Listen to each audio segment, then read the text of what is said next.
코로나19 사태 이후 처음으로 사회적 거리두기가 없는 명절 연휴가 내일부터 시작됩니다.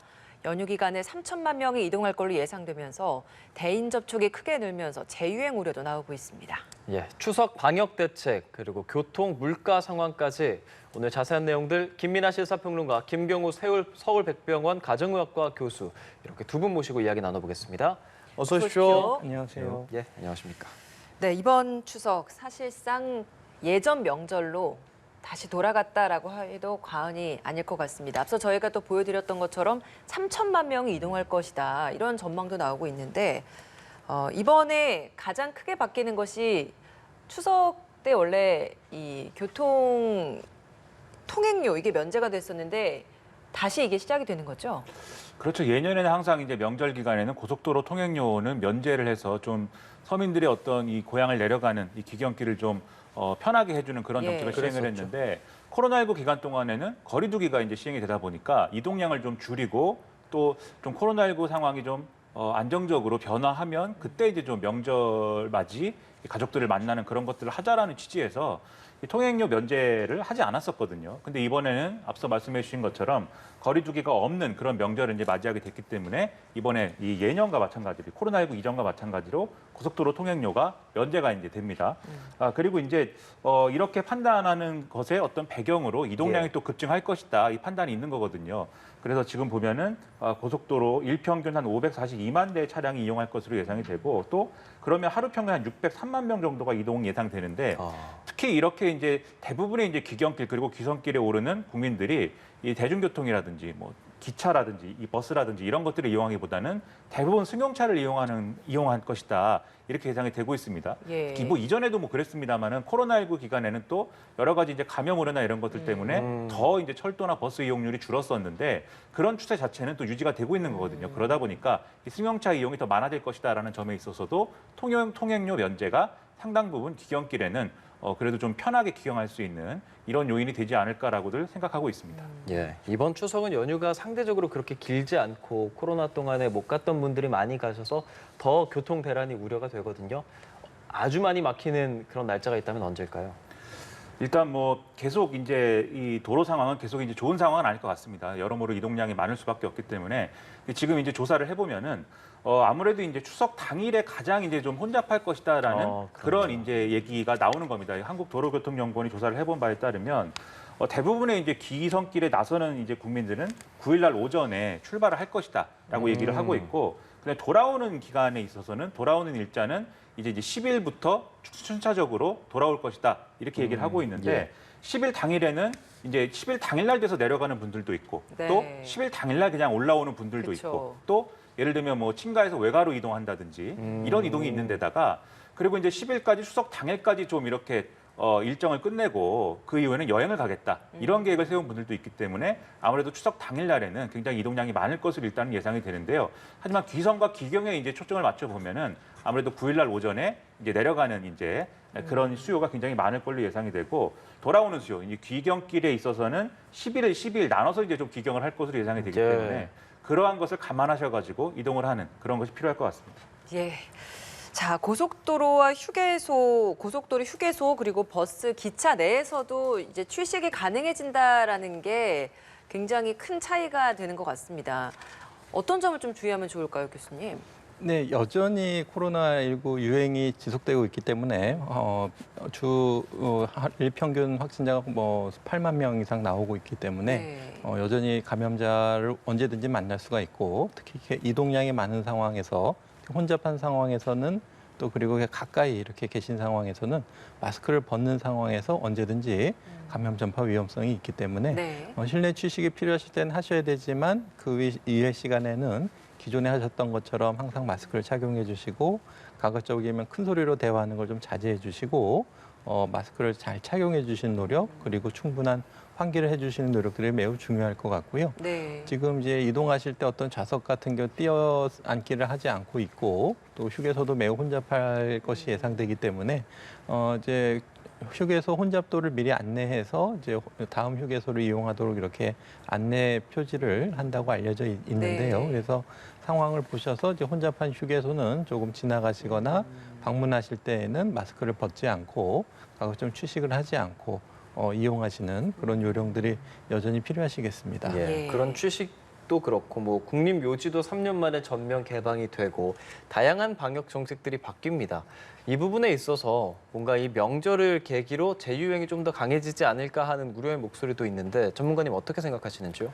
네, 어떤 야외 어떤 묘지를 참배하거나 다녀오시고 이런 것들은 또 방역 수칙을 지키시면 큰 문제가 될 것 같지는 않은데 이제 말씀하신 것처럼 이제 추석 연휴를 통해서 뭐 여러 가지 만남이라든가 이동이 많아지기 때문에 그만큼 사람들 간의 접촉이 많아질 가능성이 많겠고 지금 지난주 그러니까 8월 5주의 신규 확진자 추세는 그 전주에 비해서 한 22% 정도 감소한 걸로 예. 이렇게 보고하고 있고 또 이 감소세는 유지될 것으로 보이는데 아마 추석 연휴 때는 감소세는 유지되더라도 이 감소폭이 조금 둔화되는 양상이 보이지 않을까. 아마 이번 주 추이도 봐야 되겠지만 지난주 22% 감소 추이에 비해서 한 15% 감소로 보이는 감소폭이 조금 좀 둔화되는 양상이 좀 보이고 있기 때문에 네. 여전히 많은 확진자가 계속 추석 연휴를 지나서도 나올 것이 좀 우려가 되고 있는 상황이라고 할 수 있겠습니다. 네. 고향 방문하면 고령 부모님들 많이 뵙게 되잖아요. 뭐 물론 요양병원이나 이런 곳은 대면 접촉 면회가 금지됐기 때문에 접촉은 줄일 수 있습니다만 고향에 계신 부모님들은 이제 자유롭게 만날 수 있는 상황이 됐습니다. 이런 상황이다 보니까 아직까지 저희 뭐 젊은 사람들 같은 경우에는 중증화율이 낮아서 괜찮게 가볍게 지나간다는 하지만 고령층 분들은 중증화율이 여전히 높잖아요. 방문하는 그 자녀분들이 좀 어떤 부분을 좀 조심하면 좋을지 이것도 여쭤보고 싶습니다. 네, 맞습니다. 지금 고령자분들 고위험군의 감염이 굉장히 좀 우려되는 상황이고 실제로 일주일에 지금 사망하시는 분이 500분이 넘고 있기 때문에 네. 언제든지 그동안 접촉이 없으셨던 고령의 어르신들이 오랜만에 만남을 하는 과정에서 특히 이제 가까운 가족으로부터 또 감염될 위험성이 충분히 있기 때문에 네. 일단 만나 뵙는 분들은 일단 어르신들도 4차 접종까지 하셔야 되고 또 찾아뵈러 가는 자녀분들도 증상이 없는지 꼭 확인하셔서 조금이라도 의심이 되시면 적극적으로 검사를 받아보시는 것이 중요하실 것 같고요. 고향 가기 전에 한번 좀 검사를 하고 가는 것도 방법이겠네요. 네, 그렇습니다. 그리고 뭐 난 3차 접종까지 맞고 또 한 번 걸렸기 때문에 괜찮을 거다 이렇게 생각하실 수가 있는데 네. 물론 이제 3차 접종하시고 한번 오미크론에 감염이 되시면 특히 BA1이나 2에 감염되셨던 분들은 BA5에 재감염될 확률이 좀 상대적으로 낮은 예방 효과가 해외 연구를 봤을 때 한 75% 정도의 감염 예방 효과가 있을 것으로 보이고 있는데 반대로 말하면 100% 예방 효과가 아니고 걸렸던 분들도 다른 변이에 세부 변이에 의해서 재감염되실 위험성이 얼마든지 있기 때문에 네. 한번 백신 접종하고 한번 걸렸다고 해도 방심하시지 마시고 좀 철저한 주의가 좀 요구된다고 할 수 있겠습니다. 예. 네. 어제 중대본 브리핑에서도 검사를 조금이라도 의심되는 상황이 있으면 받아라라고 강조를 했거든요. 고속도로에서 휴게소에서 코로나19 검사를 했었잖아요. 이번에도 가능합니까? 그렇습니다. 이 전국 고속도로 휴게소 9곳에 이 선별검사소를 이제 설치를 한다라는 건데요. 이와 관련돼서는 이제 보시는 것처럼 경기 지역에는 안성, 이천, 용인, 화성 뭐 이렇게 설치를 하고 예. 전남의 섬진강, 백양사, 보성, 녹차, 한평, 천지 이 휴게소들이고 경남의 경우에는 통도사 이렇게 이제 선별지로서는 이제 설치를 하는 겁니다. 그리고 이게 운영 자체는 7일부터 15일까지 쭉 하는데 오전 10시에서 오후 8시까지 진행이 되거든요. 그런데 원래는 이제 PCR 검사를 받기 위해서는 PCR 검사를 받아야 되는 그런 이 필요성이 있는 이제 대에서만 무료로 진행을 하지 않았습니까? 네. 예를 들면 역학적 관계성이 있다든지 고위험군에 속한다든지 이런 경우인데 이 연휴 기간 9일부터 12일까지에 해당하는 이 기간 동안에는 이 휴게소에 설치된 이 PCR 검사소와 관련돼서는 누구나 무료로 검사가 가능한 것이거든요. 그러니까 조금이라도 좀 의심이 된다, 좀 증상이 있는 것 같다, 네. 몸이 좀 이상하다라는 느낌이 들었을 때는 이 휴게소에서라도 좀 검사를 선제적으로 받으면 그리고 거기에 따라서 이제 결과에 따라서 추석 이후에라도 이 좀 대응을 할 수 있는 것이니까 이러한 것을 잘 이용을 하셔서 휴게소에서 좀 PCR 검사를 받는 그런 상황을 충분히 활용하셔야 될 것 같습니다. 예, 그 무료 PCR 검사 받을 수 있는 휴게소 그 그래픽 화면 한번 다시 보여주시겠습니까? 보면 앞서 이제 10시부터라고 말씀을 해주셨는데 보통 통상적으로 다 10시에 시작을 합니다만 통도사 같은 경우에는 11시부터 시작을 하는 거고 그리고 이 종료되는 시각도 좀 그 휴게소마다 다른 것 같습니다. 경기 방향에 있는 이 휴게소 같은 경우에는 6시면 끝나고요. 전남은 5시, 오후 5시면 끝이 나고 경남 통도사는 저녁 8시까지 한다라고 하니까 이곳 방문하시는 분들은 시간 잘 확인하셔서 이용을 하시면 더 좋을 것 같습니다. 자, 연휴 기간에 이렇게 미리 확인을 해보게 될 텐데 만약 확인을 했는데 내가 감염이 됐다. 이렇게 하면 어떻게 대처를 해야 되는 건지 이 부분도 다시 한번 짚어보고 싶습니다. 네, 우선 이제 진단이 이제 처음 시작이 되겠죠. 진단은 뭐 자가 검사를 하셔도 되고 선별 진료소나 이렇게 또 아니면은 검사를 해주는 원스톱 의료기관 그런 검사 가능한 의료기관에서 이제 검사를 하실 수가 있겠고요. 네. 이제 진단이 되시게 되면은 특히 이제 고위험군, 고령의 어르신분들 이런 분들은 해열제나 어떤 기침약뿐만 아니라 먹는 치료제, 항바이러스제 그러니까 이제 팍스로비드나 라게브리오 같은 약들을 초기에 드시는 것이 매우 중요하기 때문에 치료제를 이제 빨리 최대한 구하시는 것이 매우 중요하시겠는데요. 그건 어떻게 구할 수 있죠? 네, 문 닫는 의료기관들도 있지만은 또 이제 운영하는 의료기관이 날짜별로 알려져 있기 때문에 이것을 이제 홈페이지, 코로나19 홈페이지나 보건복지부 또 응급의료 관리 포털에 접속하셔서 확인하실 수도 있고 이렇게 접근이 어려우신 분들은 전화로 어떤 그 보건복지부 129 그리고 응급구조상황관리센터 119 그리고 시도지자체 콜센터 120 등에 검사를 하시면은 날짜별로 문을 연 병의원이나 약국 번호를 알 수가 있겠고요. 또 이제 증상이 좀 갑자기 너무 심하다, 호흡곤란이 있고 좀 중증의 의심이 되신다 이런 경우에는 바로 119에 연락하셔서 적극적인 도움을 받고 또 거기에 적합한 병상을 배정받으시는 것들이 중요하시겠습니다. 예, 이번 명절에도 의료기관, 진료기관 운영되는 곳들이 있습니다. 지금 화면에 나가고 있는 전화번호 그리고 인터넷 홈페이지 숙지하셔서 명절 기간에 혹시나 코로나19에 감염되더라도 잘 대처를 하셨으면 좋겠습니다. 이렇게 거리두기 없는 명절을 맞은 게 처음인 것 같아요. 그래서 이제 좀 어르신들 뵐 수 있겠다라고 생각을 했을 텐데 요양병원이나 시설에 계시는 분들은 이번에도 또 뵙지를 못하잖아요. 좀 어떻게 보면 아쉽기는 한데 어쩔 수 없는 결정이었다고 봐야 하겠죠?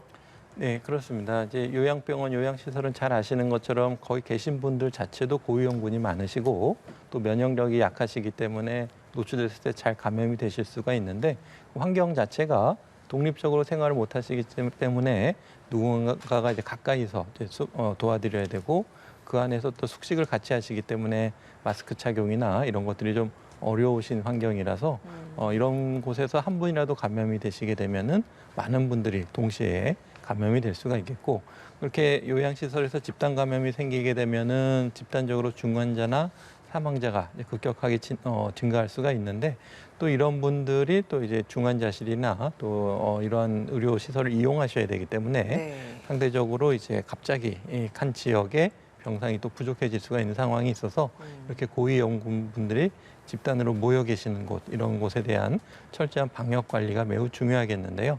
아마도 이제 추가적인 이제 개량 백신을 통해서 오미크론에 대한 감염 예방 효과가 높은 백신 접종이 도입된다든지 또 추가적인 새로운 변이가 유행되지 않고 어느 정도 안정세가 되게 되면 지금은 그 가시더라도 비대면으로 뵐 수는 있는데 직접 이렇게 뵐 수는 없지만은 접촉은 안 되는데요. 근데 차근차근 조금 상황이 좋아지면 마스크나 방호복을 착용하고 뵙는다든지 하면서 이제 대면 접촉을 조금씩 늘려갈 것을 좀 앞으로 좀 기대해 볼 수 있을 것 같습니다. 예. 추석 연휴에 해외여행 준비하는 분들도 많습니다. 이번에 해외여행 관련된 방역 지침 하나 바뀐 게 입국 전 검사가 사라진 부분이에요. 근데 일부 국민들께서는 그러면 해외여행 갈 때 검사 아예 다 사라진 건가? 이렇게 생각하시는 분들도 있더라고요. 근데 그게 아닌 거죠? 그렇습니다. 지금 말씀하신 것처럼 국내 도착하는 내외국인들에 대해서 이 검사가 의무화됐던 것이 폐지가 됐다는 거는 네. 들어올 때 이제 코로나19와 관련돼서 검사 받은 거에 대해서 음성 확인서를 제출하게 돼 있는 이 부분이 이제 없어진 것이기 때문에 네. 이거는 상대적으로 이제 해외에서 입국할 때 네. 상당히 이제 좀 도움이 되고 네. 이것을 고려해서 이제 출국할 때도 부담을 느끼지 않는 선에서 이제 입국을 할 수가 있는데 네. 다만 입국을 하고 나서 네. 24시간 내에 진행이 되는 이 검사와 관련돼서는 여전히 이제 의무적으로 이걸 유지를 하게 돼 있습니다. 왜냐하면 입국을 한 사람에 대해서 예를 들면 변이 바이러스나 이런 것들이 새롭게 이제 들어올 수가 있는데 이게 검사를 통해서 나중에라도 이걸 파악할 수 있는 그런 조건을 만들어야 되기도 하고 또 해외에서 들어오는 이제 코로나19 확진자들에 대해서도 추가적인 관리가 당연히 필요한 것이기 때문에 해외 상황이 지금 뭐 전반적으로 코로나19와 관련돼서는 좀 안정적인 상황으로 변하고 있다고는 하지만 결코 안심할 수 없는 그런 상황이지 않겠습니까? 예. 그래서 그런 조건들이 있기 때문에 입국 후에 검사 의무화는 유지가 된다라는 점 알아두시면은 좋겠는데 예. 다만 이제 음성 확인서 제출 의무가 폐지됐다는 것만으로도 상당히 해외 입출국할 때는 도움이 되는 건 또 사실이에요. 왜냐하면 다른 나라들에서 이제 코로나19와 관련돼서 PCR 검사를 받는다거나 이런 조건이나 또 비용 이런 것들이 워낙 각각 다르기도 하고 기준도 다르기 그렇죠. 때문에 그런 어려움들이 있었는데 아무튼 이번에는 이런 어려움들은 경감이 되겠지만 뭐 완전히 안심할 것도 아니다 이런 얘기입니다. 이게. 예. 네, 교수님 이게 시행된 지 지금 며칠이 됐어요. 그런데 뭐 원래 이 결과를 Q코드에 입력해야 하는데 의무를 지키지 않은 사람이 40%나 된다. 뭐 이런 기사도 나오고요. 며칠 됐는데 우려할 만한 상황은 없는지 궁금해요. 일단 해외 유입 확진자 수 추이를 보게 되면은 시행 전에 한 300여 명 정도, 그리고 최근에도 한 340명 정도. 그러니까 약간 증가하거나 큰 변화는 없어 보이는데요. 문제는 이제 국내 이제 확진자 발생 현황이 하루에 몇만 명씩 나오기 때문에 해외 유입 확진자가 차지하는 비율이 좀 적은 건 사실이긴 하고, 또 이제 확진자분들이 특히 이제 해외에서 들어온 단기 여행자 같은 경우에는 네. 혹시라도 이제 본인이 검사에서 양성을 받게 되면 일주일간 격리하면서 여행 계획이 수포로 돌아가기 때문에 아마 기피하는 부분도 상당히 있을 것 같고요. 이게 관리가 잘 안 되고 있는 건가요? 맞습니다. 이제 검사를 안 받으신 분들을 전화라든가 추적을 해서 네. 검사를 받도록 권유를 해야 되는데 네. 만약에 연락처 같은 것들이 연락이 안 된다 그러면은 특히 외국인 같은 네. 경우에는 좀 추적이 어려운 부분이 있는 것 같습니다. 그래서 물론 이제 그 해외 유입이 국내에서 차지하는 비용이 크지 않고 아직까지 해외에서 우려할 만한 변이가 유행하고 있지는 않는데 그래도 이제 가급적이면은 외국인 분들 해외 유입 환자분들이 또 이제 적절한 격리 없이 또 많은 접촉을 통해서 추가적인 전파가 일어나는 것은 충분히 좀 조절하고 좀 관리하는 것들이 여전히 필요할 것으로 보입니다. 네. 자, 뭐 코로나19 신규 확진자 수는 확실히 감소세를 나타내곤 있습니다만 최근에 독감 환자들이 조금씩 늘다 보니까 이 독감에 대한 우려가 다시 나오고 있습니다. 코로나 시기에 마스크를 워낙 열심히 쓰다 보니까 상대적으로 독감 환자가 많이 줄어서 여기에 대한 걱정은 좀 덜했었는데 올해는 같이 동시에 유행할 수 있다는 걱정이 또 나오더라고요. 어떻게 보십니까? 네, 맞습니다. 지적해 주신 것처럼 두 가지 요인. 하나는 이제 사람들 간의 이제 거리두기가 이제 약화되면서 역시 이제 비슷한 경로로 감염되는 독감, 인플루엔자 바이러스의 전파 위험성이 높아진다 이렇게 봐야 되겠고요.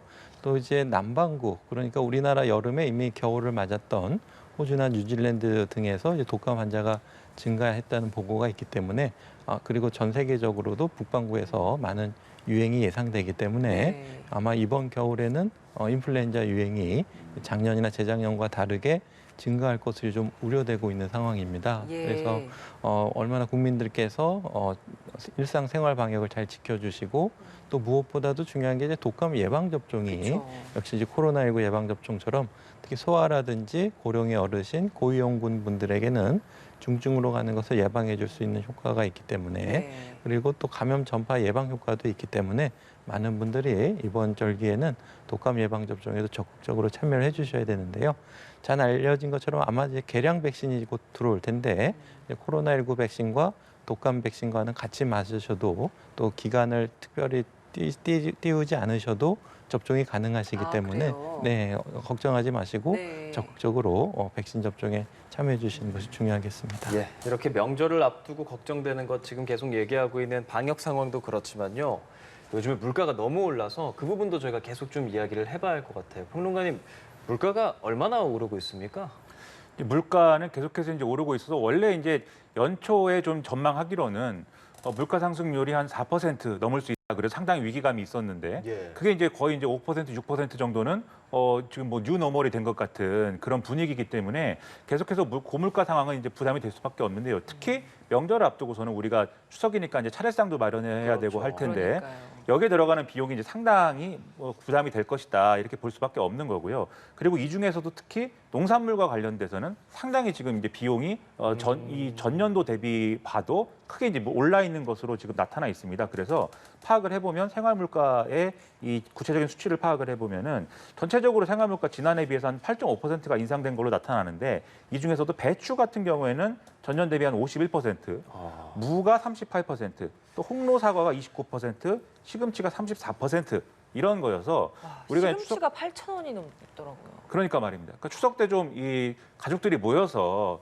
좀 이렇게 먹을 수 있는 그런 음식을 만드는 데 들어가는 비용들이 다 이렇게 오른 상태인 거죠. 예. 그래서 이번에는 좀 그럼에도 불구하고 명절 때 다들 뭐 이 물가가 올랐으니까 먹을 걸 줄이자 뭐 이렇게 할 수는 없는 거 아니겠습니까? 그럼요. 그러니까 가계 부담이 커질 수밖에 없고 그러다 보니까 이제 차례상에 들어가는 비용이라도 좀 줄여야 된다 이런 얘기가 그래서 나오는 건데 지금 4인 가족 기준 추석 차례상 비용이 한 30만 원 지금 들어갈 것이다. 32만 원 정도가 평균치다. 이렇게까지 얘기가 나오고 있는데 네. 이게 그러다 보니까 요즘에 언론에 그런 얘기가 많이 나옵니다. 이 과거에 이제 우리 조상들의 차례상이나 이런 걸 봐도 오늘날 이렇게 풍요로운 그런 상황에서 이제 한 게 아니기 때문에 좀 이렇게 좀이 약소하더라도 그렇죠. 예. 마음이 중요하기 때문에 그런 것에 중심을 두고 차례상의 규모를 또 줄이는 것도 그게 이제 예법에 어긋나는 것은 아니다. 이런 얘기들을 다 하고 있기 때문에 이런 것도 명심을 하셔서 이번에 이 고물가 상황이기도 하니까 네. 좀 적용을 해보면 또 어떨까 이런 생각도 좀 듭니다. 예. 그리고 또 물가 얘기하니까 고속도로 휴게소에서 핫바 소떡소떡 하나 먹는 게 또 재미인데 이 가격들도 상당히 올랐더라고요. 그렇습니다. 지금 이제 보시면은 이게 한국도로공사 자료에 의하면 떡꼬치가 한 13% 정도 이 전년 대비 이제 가격이 올랐다라고 파악이 되는 거고 네. 아이들이 좋아하는 메뉴죠. 그렇죠. 저도 초등학생 좋아합니다. 때부터 좋아하는 메뉴인데 저도요. 그리고 이제 호두 과자가 11.8%, 핫도그가 10.2%다 아이들이 이제 좋아하는 음식들이 이렇게 올랐고 예. 그리고 이제 이 커피 아메리카노도 12.9%, 그리고 한 끼 식사 대용으로 우리가 먹을 수 있는 라면 10.8%. 그러니까 이런 것들이 귀성 기경길이 길어지면 길어질수록 안 먹을 수 없는 이런 거 아닙니까? 그렇죠. 중간에 휴게소에서. 그래서 이런 것들이 가격이 대부분 올라 있는 상황이기 때문에 이것도 명절의 기쁨을 좀 이렇게 좀 걸림돌이 되는 그러한 예. 요인으로 작용할 것 같아서 여러모로 좀 유감입니다. 예. 추석 이후에도 물가는 당분간 고공행진을 이어갈 전망이라는 기사들이 나오고 있습니다. 마지막으로 교수님, 이제 사회적 거리두기 없이 맞이하는 명절입니다. 시청자 여러분들께 좀 당부 말씀해 주신다면요. 네, 국민들께서 그동안 해오셨던 생활 방역을 철저히 이번 추석에도 지켜주셔야 됩니다. 사회적 거리두기 규제는 없어졌지만 잘 지켜주셔야 되는데 코로나19는 아직도 현재 진행 중이고 8만 명씩 발생하고 있지만 20% 감소해도 10월 초에는 3만 명 그리고 11월 초에는 1만 명까지 발생할 수가 있기 때문에 그리고 지금 누적 확진자 수가 한 2,300만 명 정도 미진단된 분도 물론 있겠지만 여전히 절반 정도는 감염되지 않으신 분들이 얼마든지 또 감염될 위험성이 있기 때문에 권고된 예방접종을 하지 않으신 분들은 철저하게 예방접종을 해주셔야 되고 네. 특히 소아청소년 중에서 고위험 어린이들이라든지 또 희망하신 어린이들은 적극적으로 예방접종을 해주시는 것이 중요한데요. 지금 9세 미만 소아 같은 경우에도 벌써 사망자가 31명에 이르고 있기 때문에 물론 이제 많은 수라고 할 수는 없겠지만 그래도 고위험 어린이들, 소아청소년들도 적극적으로 예방접종에 참여해 주시는 것이 물론 이제 개량 백신이 들어오겠지만 이번 가을 유행을 넘기기 위해서는 예방접종에 참여해 주시는 것이 매우 중요하겠습니다. 예. 알겠습니다. 119, 129, 120 이렇게 번호 참고하시고요. 명절 잘 보내시기 바라겠습니다. 지금까지 김민아 시사평론가, 김경우 서울백병원 가정의학과 교수였습니다. 고맙습니다. 고맙습니다. 감사합니다.